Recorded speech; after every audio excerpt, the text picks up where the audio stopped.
Bismillahirrahmanirrahim.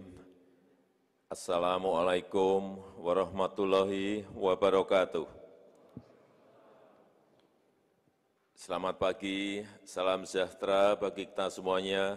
Shalom, Om Swastiastu, Namo Buddhaya, salam kebajikan.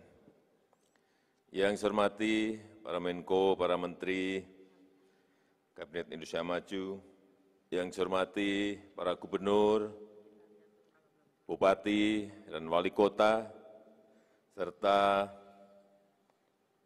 para Kepala Dinas, PTSP, Provinsi, Kabupaten dan Kota, dan seluruh administrator, KEK dan kawasan perdagangan bebas dan pelabuhan bebas, Bapak Ibu hadirin yang berbahagia. Sudah hampir 2 tahun, nanti di Maret, tepatnya 2 tahun, kita mengalami pandemi, dan tidak hanya Indonesia saja, tetapi juga dunia. Semuanya mengalami. Dan dampaknya betul-betul semuanya di luar perkiraan kita. Berimbas kemana-mana. Banyak negara yang mengalami kelangkaan energi yang sebelumnya tidak kita duga. Banyak negara mengalami kelangkaan kontainer, sehingga distribusi barang menjadi terganggu. Juga banyak negara mengalami kenaikan inflasi, ini yang menakutkan semua negara. Dan akhir-akhir ini banyak negara mengalami kenaikan harga produsen, yang nanti dikhawatirkan ini akan berimbas karena harga produsennya naik, nanti harga di konsumen juga akan ikut naik. Dampak-dampak pandemi seperti itu yang tidak pernah diperkirakan sebelumnya. Belum yang namanya tapering off, jadi the Federal Reserve. Juga semuanya menunggu dan dampaknya akan kemana. Inilah yang sering saya sampaikan, ketidakpastian global yang semua kepala daerah, kepala dinas, semuanya harus mengerti dan mampu mengantisipasi, menyiapkan antisipasinya sebelumnya. Kompleksitas masalah menjadi saling kait-mengkait. Yang ini mengait ini mengait yang ini, sehingga menyebabkan ekonomi hampir di semua negara anjlok.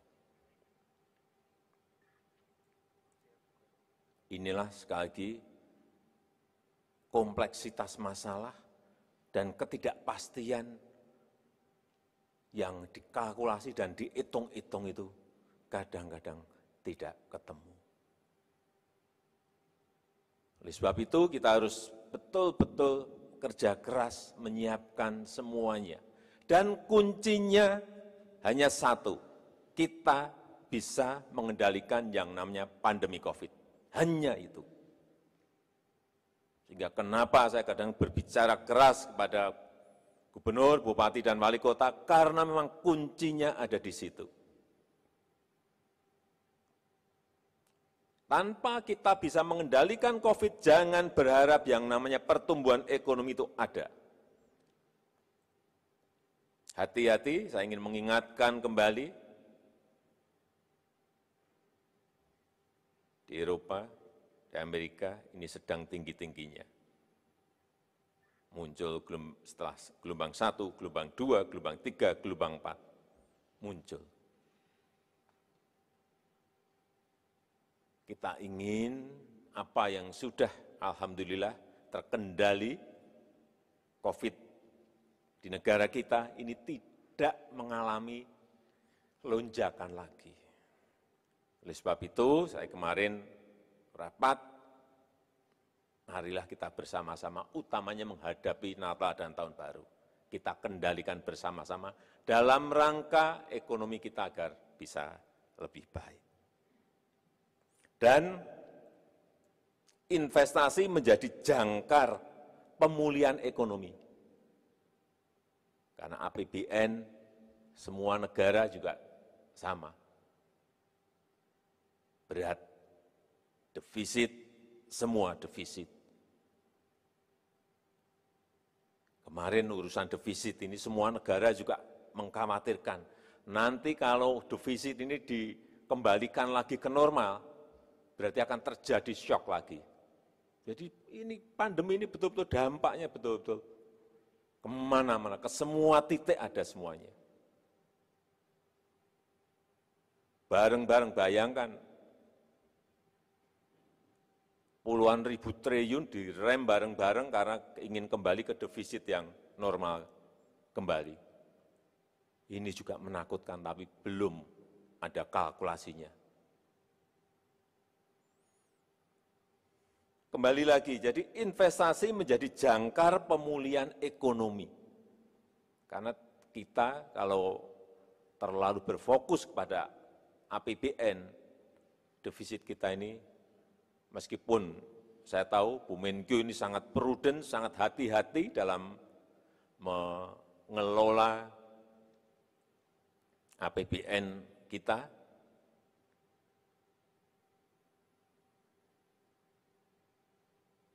oleh sebab itu, yang di luar APBN ini yang harus digerakkan. Kembali lagi, investasi. Saya senang tadi ada kementerian, lembaga, provinsi, kabupaten kota yang mendapatkan anugerah untuk investasi, baik realisasi investasi maupun urusan perizinan. Urusan pelayanan perizinan bagus. Seperti tadi di Jawa Tengah. Tapi realisasi investasi bagus di Jawa Barat. Artinya apa? Belum tentu kita layani dengan baik, itu investor akan datang, apalagi tidak dilayani. Benar enggak? Dilayani saja belum tentu orang investor datang mau berinvestasi, apalagi tidak dilayani dengan baik. Oleh sebab itu, pola-pola lama, hal-hal yang jadul itu semua harus mulai kita tinggalkan.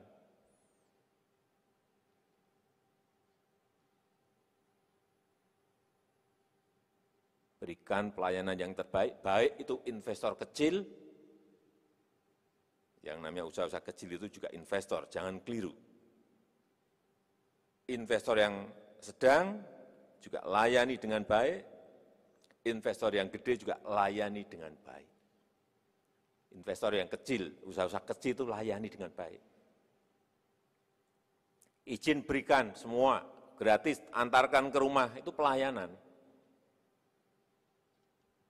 Yang kecil-kecil layani, seperti itu. Berikan target ke PTSP, misalnya Pak Gubernur, Pak Bupati, Bapak Ibu Wali Kota, beri target tahun ini, misalnya 10.000 usaha kecil berikan izin gratis, yang kecil-kecil itu urus. Kalau mereka pegang yang namanya izin-izin, akan mudah mengakses ke lembaga-lembaga keuangan, perbankan, akan mudah. Karena ini menjadi syarat perizinan itu. Selain syarat-syarat yang lain.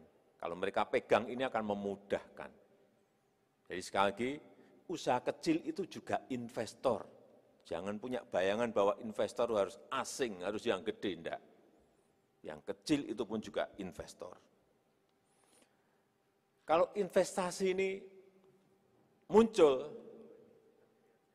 yang terjadi adalah peredaran uang akan semakin banyak. Kalau investornya dari luar berarti membawa uang ke sini, artinya peredaran uang akan semakin besar, dan itu akan menimbulkan efek nanti ke daya beli masyarakat juga akan naik, konsumsi masyarakat akan naik, pertumbuhan ekonomi juga akan naik. Larinya ke sana. Tetapi kalau ada yang bertanya kepada saya, investasi apa sih sebetulnya sekarang ini yang dibutuhkan?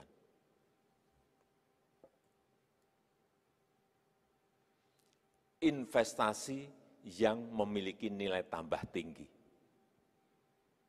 Tidak bisa lagi kita sekarang ini mengekspor bahan-bahan mentah, mengekspor raw material.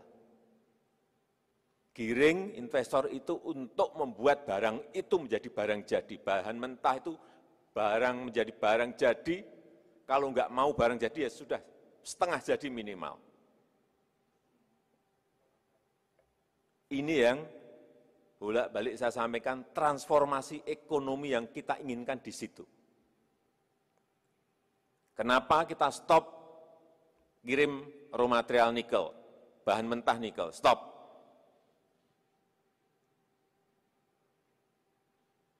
Mungkin tahun depan lagi kita mau kalkulasi, stop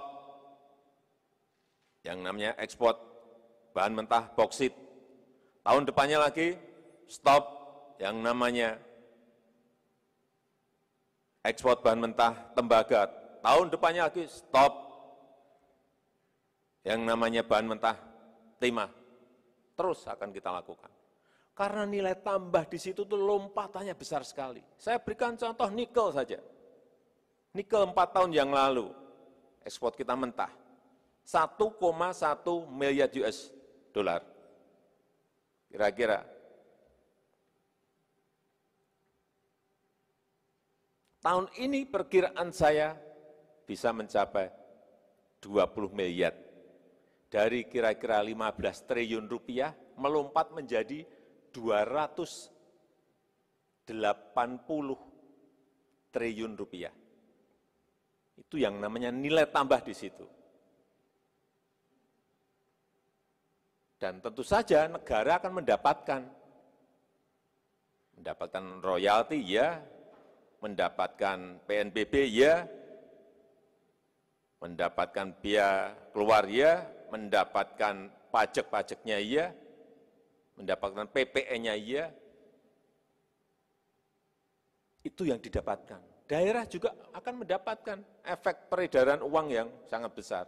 Seperti tadi disampaikan oleh Pak Menteri Investasi, di Maluku Utara, cek berapa sekarang pertumbuhan ekonomi di sana. Cek di mana Morowali ada di Provinsi Kalimantan Tengah, seperti apa? Pasti akan berimbas kepada pertumbuhan ekonomi, pendapatan masyarakat, daya beli masyarakat, semuanya akan terimbas. Jadi sekali lagi, ekonomi kita yang sebelumnya berbasis bahan mentah dari sumber daya alam kita, ini akan satu persatu, memang harus ada transisinya, satu persatu akan kita stop. Masuk ke setengah jadi, masuk ke barang jadi. Menjadi industri yang mendorong nilai tambah, baik jadi maupun setengah jadi. Apalagi kalau kita bisa mengintegrasikan, ini tugas Bapak Ibu sekalian memberikan pelayanan kepada investor, tugas pemerintah nanti mengintegrasikan. Artinya mengintegrasikan apa? Di sini ada tembaga, di sini ada nikel, di sini ada besi baja. Bagaimana mengintegrasikan menjadi lithium baterai, kemudian dijadikan satu lagi menjadi mobil listrik. Nilai tambahnya bisa berlipat-lipat lagi. Itu yang belum dilakukan. Dan itu akan kejadian insya Allah nanti di 3 atau 4 tahun lagi. Dan akan menjadi lebih banyak lagi barang-barang seperti itu mungkin 4 atau 5 tahun lagi. Munculnya akan di tahun-tahun itu.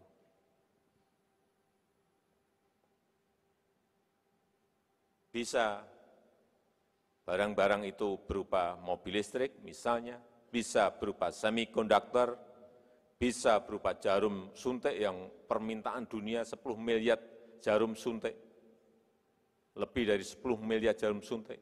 Bahan mentahnya semua kita memiliki, semikonduktor semuanya kita juga memiliki. Jangan dikirim mentahan.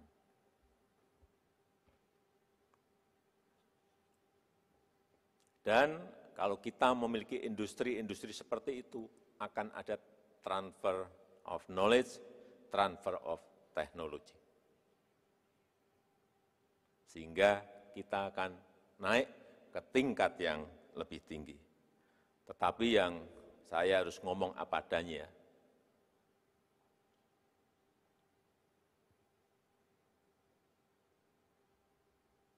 Kita tahu defisit APBN kita itu tidak kecil.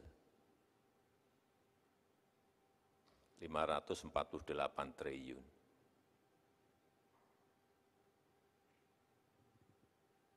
Sebagian dari APBN itu dikirim, ditransfer ke daerah.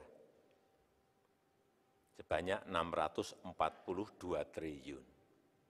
642 triliun. Baik ke provinsi, ke kabupaten, dan ke kota. Uangnya ada di APBD, Bapak, Ibu, dan saudara-saudara semuanya. Ada di APBD provinsi, ada di APBD kabupaten, ada di APBD kota. Artinya, itu uang yang siap. 642 triliun.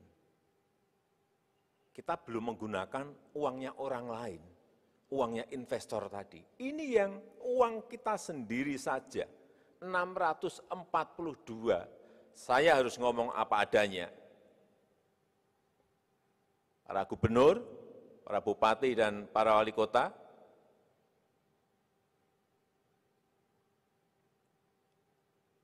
masih ada tadi pagi, saya cek ke Menteri Keuangan, masih ada berapa uang yang ada di bank. Ini sudah akhir November, tinggal sebulan lagi, tidak turun, justru naik. Saya dulu peringatkan di Oktober, seingat saya 170. Ini justru naik menjadi 226 triliun. Ini perlu saya ingatkan. Lah uang kita sendiri aja tidak digunakan, kok ngejar-ngejar orang lain untuk uangnya masuk. Logikanya nggak kena.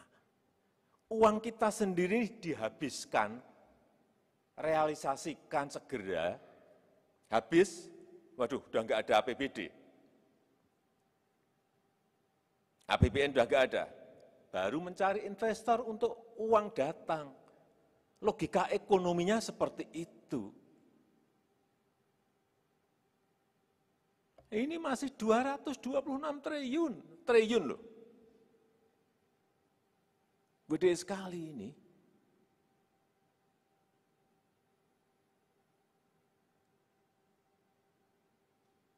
Kalau dimiliarkan 226.000 miliar, gede sekali ini. Jadi ini dihabiskan, segera habiskan dulu, realisasikan. Baru kita berbicara investor mana uangmu, realisasikan juga. Itu yang dampaknya akan double. Saya titip itu aja. Dan sekali lagi, kementerian, daerah, agar kita semuanya ini menanggalkan ego sektoral kita, semuanya harus memiliki visi yang sama, semuanya harus memiliki keinginan yang sama untuk memajukan daerahnya, kota, kabupaten, provinsi, dan tentu saja memajukan negara kita Indonesia. Saya rasa itu yang bisa saya sampaikan pada kesempatan yang baik ini, dan dengan mengucap Bismillahirrahmanirrahim, pagi hari ini Rapat Koordinasi Nasional Investasi tahun 2021 secara resmi saya buka. Terima kasih. Wassalamualaikum warahmatullahi wabarakatuh.